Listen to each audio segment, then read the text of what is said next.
Okay, so it's one thing to be left heartbroken, right? But to also be left broke in the process, I mean, that's just salt in the wounds. 5 on Your Side had the rare chance to speak with the victim of a romance scam who lost nearly $200,000. I did not consider myself a stupid person, but I'm telling you, they have a way of just sucking you in.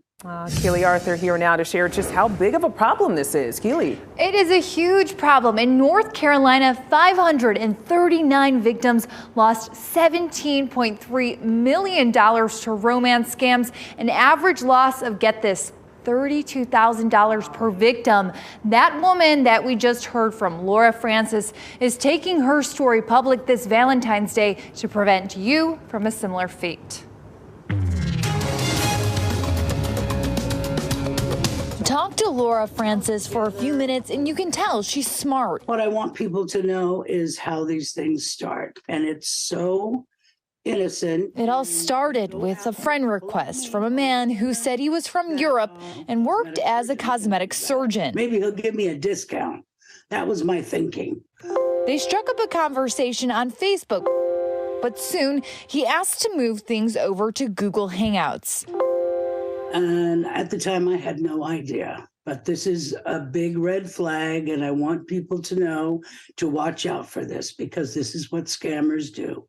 They drag you off of wherever you met them. Their online relationship deepened from there. And after talking to a person every day for a month or two, you get feelings for the person. I love you, I love you, I love you. And it wouldn't even let me off the phone unless I said I love you back. Francis was hooked. She thought she was involved with a rich doctor. At one point, he even sent her a bank statement as a way to prove he had $3 million. So when the man told her he was working in a remote area and lost his wallet, she sent him $7,000 and it spiraled from there. He even at one point said he was arrested because of something I had done. And I wound up paying $56,000 to this other guy to get him out of jail. Eventually, Francis became suspicious and with the help of her daughter discovered the photo connected to the account was of a surgeon in Australia and used for multiple fake accounts. I don't consider myself a stupid person, but this was the stupidest thing I've ever done in my life. An investigative company, Social Catfish, traced the scammer's IP address to a man in Nigeria. And then is when I was able to tell him, you know what? I know who you are now. I know you're a scammer. I suspected it, but now I know for sure. Laura lost, as Lena mentioned, $200,000. We appreciate her speaking to us. We've heard from a survivor. Coming up in the next hour, we're going to hear from a reformed romance scammer. You heard that right. He's going to tell us what made him stop scamming once and for all.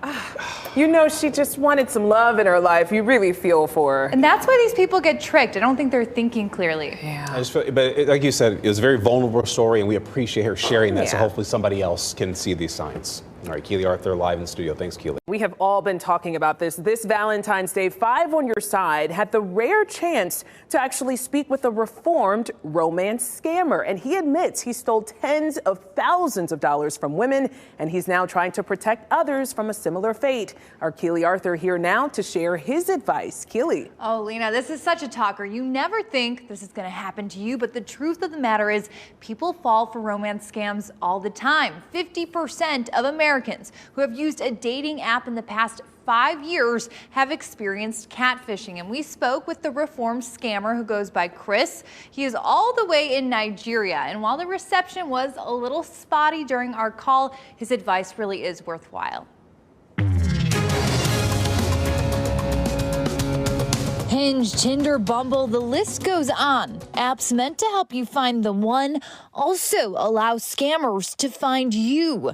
The Federal Trade Commission says romance scams have climbed to record highs in recent years.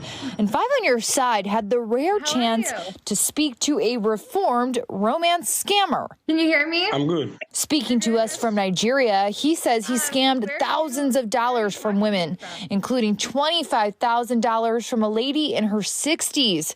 He stopped after that, thinking about someone doing this to his own mother.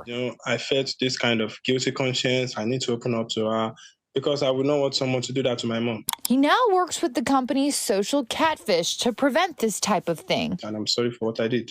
Here are 3 ways they say you can spot and avoid a romance scammer. They seem too good to be true. Scammers steal photos of attractive and successful-looking people and create fake online accounts to lure you in. Perform a reverse image search to see if their picture matches their name. If the photo is used on many dating apps using different names, it's a scam. Next, they fall in love having never met you. Regardless of how strong your online chat game is, it is unlikely someone will genuinely fall in love without spending any time with you.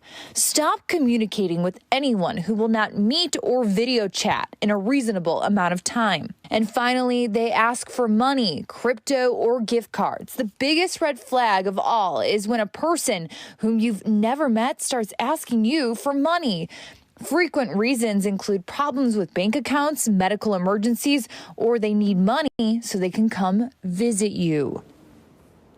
All right, moral of the story, don't give money to anyone who you don't know or trust online. It is very hard to get your money back. You can report your scam to the BBB by going to bbb.org/scam tracker and report scam.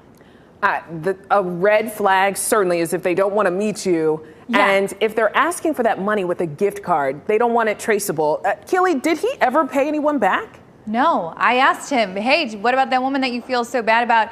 A lot of times, Lena, we'll see this with contractors who take money from people in the triangle. It's really hard to get that money back. They spend it. So prevention is the key. Okay, so he's slightly reformed. Slightly Keely reformed. Arthur reporting reporting live for us. Thank you.